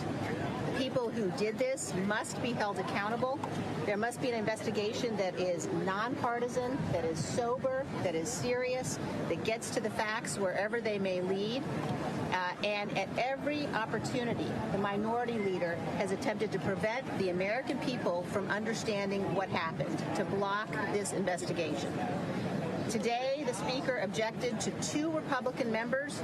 She accepted 3 others. She objected to 2, one of whom may well be a material witness to events that led to that day, that led to January 6th. The other, who disqualified himself by his comments in particular over the last 24 hours, demonstrating that he is not taking this seriously. He is not dealing with the facts of this investigation, but rather viewed it as a political platform. This investigation must go forward. The idea that anybody would be playing politics with an attack on the United States Capitol is despicable and is disgraceful. And I am absolutely dedicated and committed to making sure that this investigation holds those accountable who did this and ensures that it never happens again. And she laid it out. Robert, you have McCarthy. She broke the house. Stop it. You appoint 2 people to the committee who, if you appoint Jim Jordan to anything, you're trying to blow it up. Well, let's look at what Jim Jordan's role has been in government in the last 4 or 5 years, and even before he got to Congress. He covered up the abuse of wrestlers when he was a coach in Ohio. He covered up from President Trump during the first impeachment. He covered up for President Trump during the second impeachment. So the reason you put him on a committee isn't to find the truth, it's to obfuscate and it's to try to make a mockery of the committee. They want to do whataboutism. They want to make it about every single thing except for the fact that these crazy Republicans tried to overturn the United States government, overturn an election, and effectively end our democracy. And people think that's hyperbolic when you say that. But let's look at what would have happened if they had succeeded. What was the conscious object of what these people were trying to do? Their attempt was to disrupt a congressional proceeding, to stop the counting of electoral votes and the certification of the election, and prevent Joe Biden from taking office. That is treason. That is literally the definition of treason.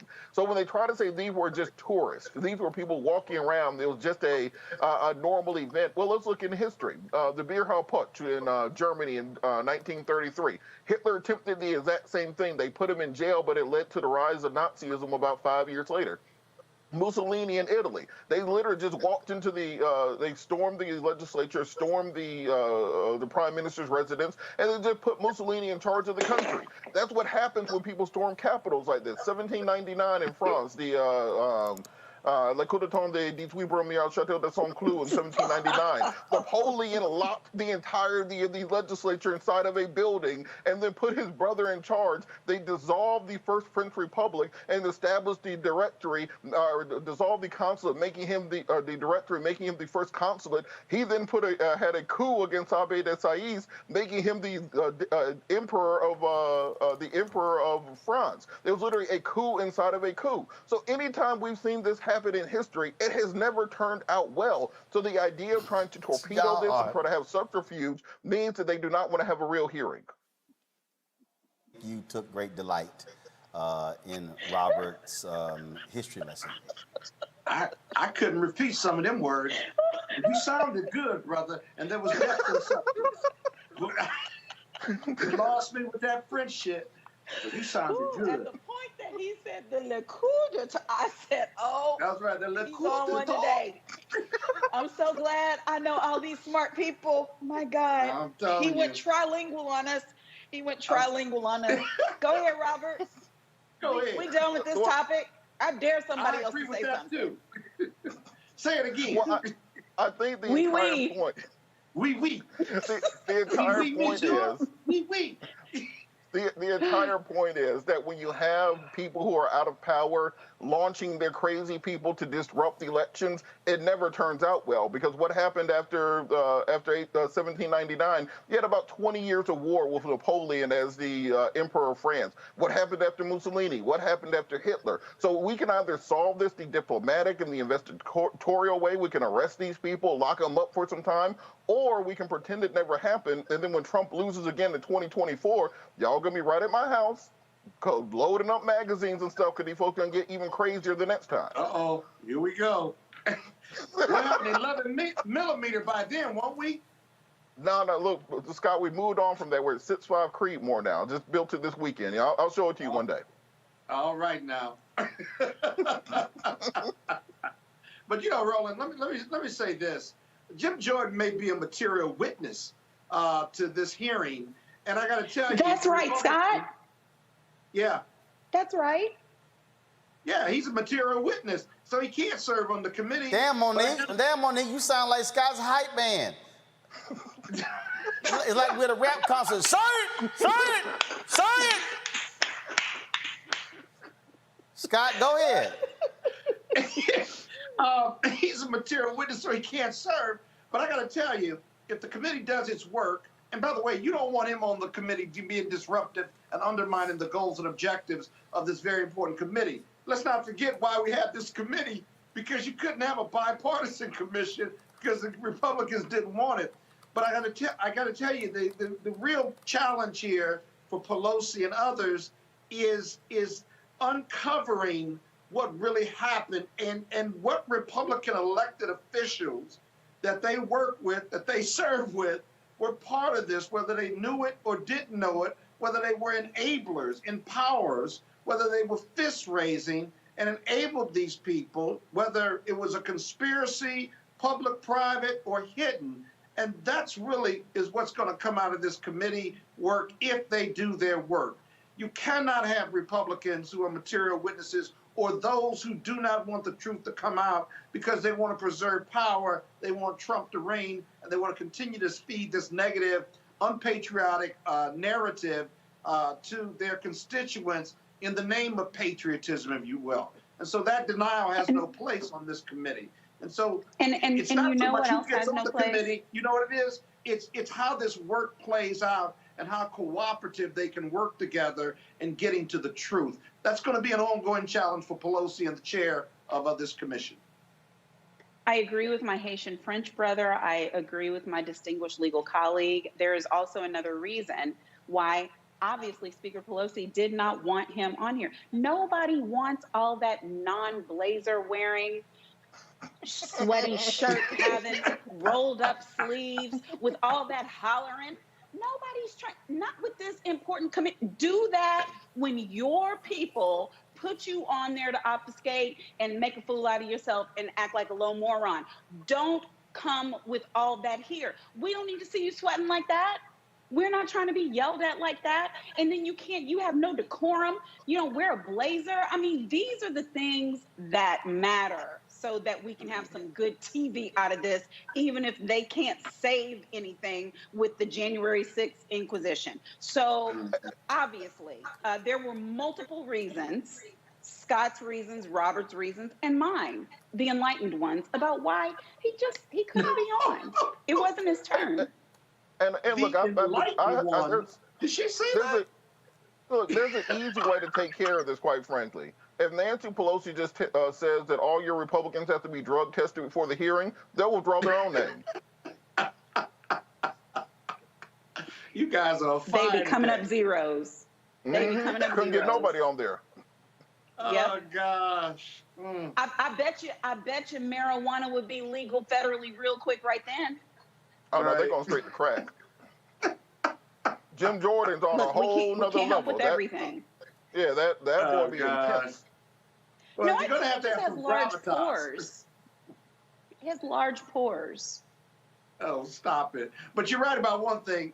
The gravitas for this commission, the seriousness of purpose is so important. And when you get Jim Jordan, you get a clown show. And that's what the Republicans like to see. It will undermine the seriousness. And that may not be the only reason, but that's also a very important reason, because the American public has to take this seriously. These hearings are going to be televised, and we're going to get to the truth, and it's going to lead right to the Republicans and undermine what they say is why they want to move on. We're going to get to the ugliness of American and Republican conspiracies. That's going to come, because nothing like this happens without the ugliness of conspiracy and the worst part of what they view as protecting democracy, and how these people really believe they were storming, for lack of a better word, they were storming the Bastille, Robert, if you will. And they deeply believed that. Storming the And Bastille. they had purposeness too.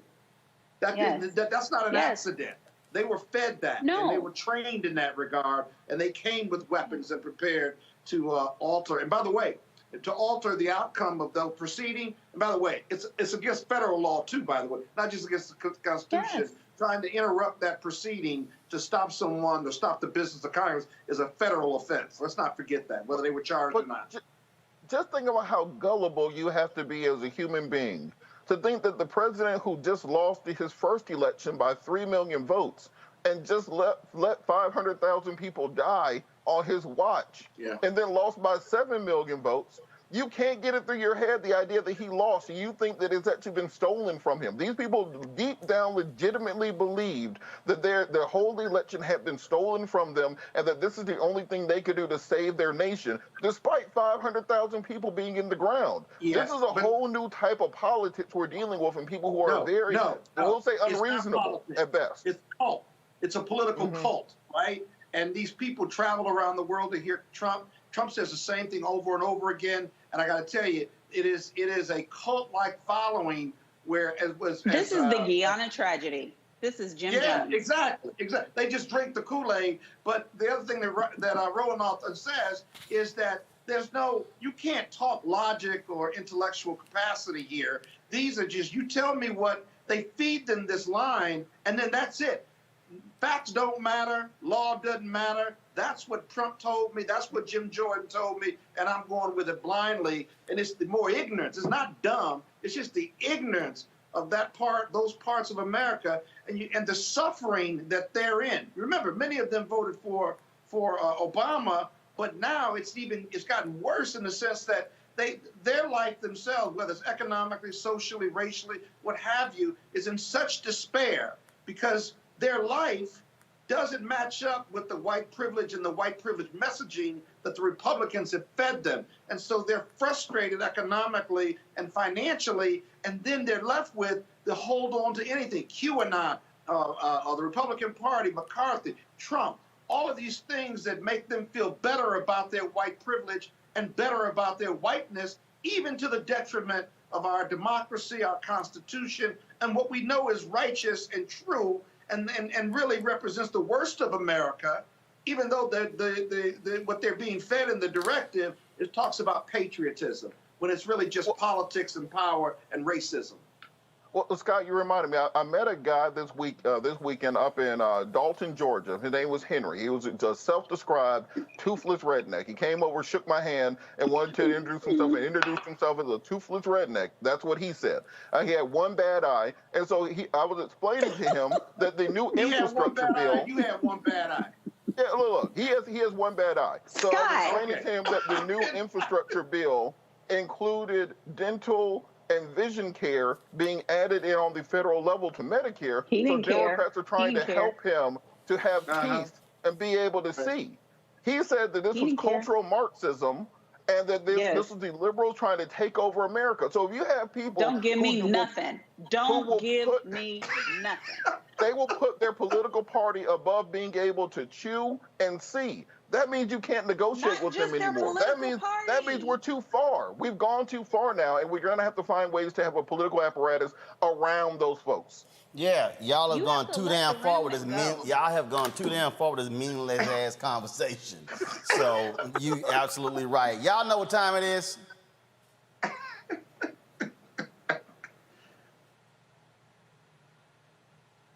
No charcoal grills are allowed. I'm white. I got you, Carl. illegally selling water without a permit on my property. Whoa! Hey! Give us your right. You don't live here. I'm uncomfortable.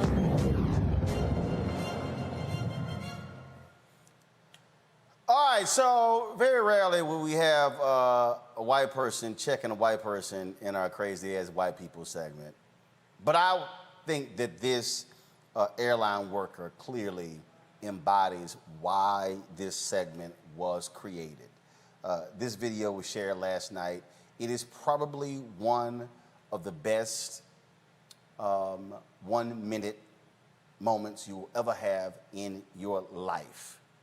Y'all ready for this here? Check this out. Second of all, you called my employee a bitch. Completely uncalled for, inappropriate, you're not going to travel. We don't tolerate that crap with us at all. So you can find another carrier to fly with. I'd suggest Spirit. Nope. If you acted appropriate and weren't disrespectful, then I would let you travel. But unfortunately, you called my employee a bitch. Did you call my employee a bitch? You didn't. I was standing there. No, I did not. You didn't. So the other people that heard you say it as well. Don't count. Yeah, and she also had 2 children. Yes, ma'am. Yeah, don't lie, because you already did that once when you took the mask off and put a new one of yours on. I was getting this out of my bag. Yes, I was. You were putting the same mask on. You didn't have a mask on when you went down. Unfortunately, no. If you don't follow our policy, then it's a period end of discussion. You don't want to follow a federal mask mandate, and then on top of that, calling a vulgar name to my employee, it's not going to happen. My man said, don't lie. You've already done that once. And Did you call her a bitch? And then it was like, Did you call her a bitch? But you called her a bitch. On top of all One was that. like, I did. I have children, and she has 2 children. But when my man said, find another airline, I suggest you try Spirit. They let anybody on. Anybody can fly. They fight over there. My man said, I suggest your ass try Spirit. Yeah. I'm done. Go there. Go He there. wanted to promote another airline. Because he didn't want to fly. Yep. Look, I don't want slander you not to Spirit get here. there. Do You y'all just need to go. understand? Go to Spirit. Yeah. And y'all, my man said, and he kept an even ass tone. I suggest you take your punk ass to Spirit.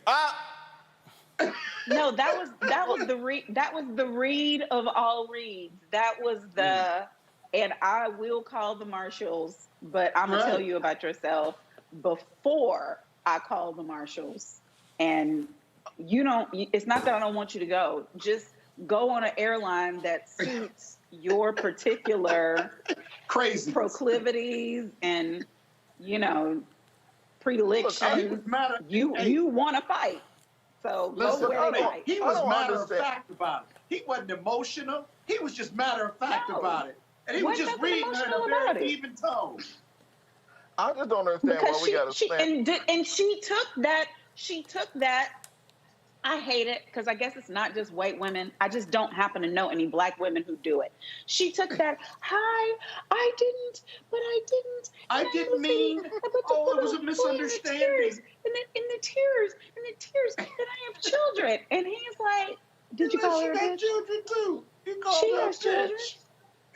Look, I just don't understand why we got to slander Spirit in this. What does Spirit do to these people? Look, I fly Spirit all the we time. know exactly. Oh hell no! We are not slandering Spirit. But hold up. He did that. But hold up. As I watched that video, it just reminded me of this one. They fight over there. They fight. Today, and the climate that we live in today's society, I was sorry. I understand that, but it's above me now.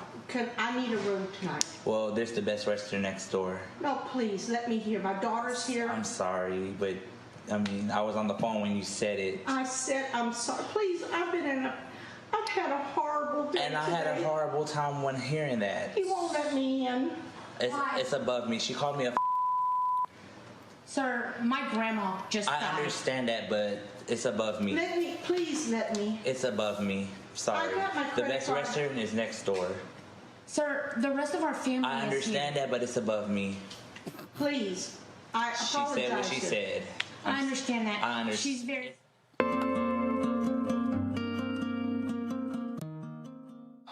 It was the same tone. No. It's above me. It's above me. You called her a bitch. It's above me. No, you. Yes, and so no, actually, you wouldn't put your mask on, and so you don't want to follow airline policy. No, you're not getting on this plane, and I suggest you find another airline. I suggest you fly Spirit. Spirit. Spirit, I ain't got no problem with y'all. Spirit has never done me wrong. I would like Spirit to give me some free miles and whatnot also. So Spirit, if y'all need like a spokesperson, I'm here for you. Now Frontier, that's ghetto. But Spirit is fine. I don't know why y'all keep talking about Spirit. I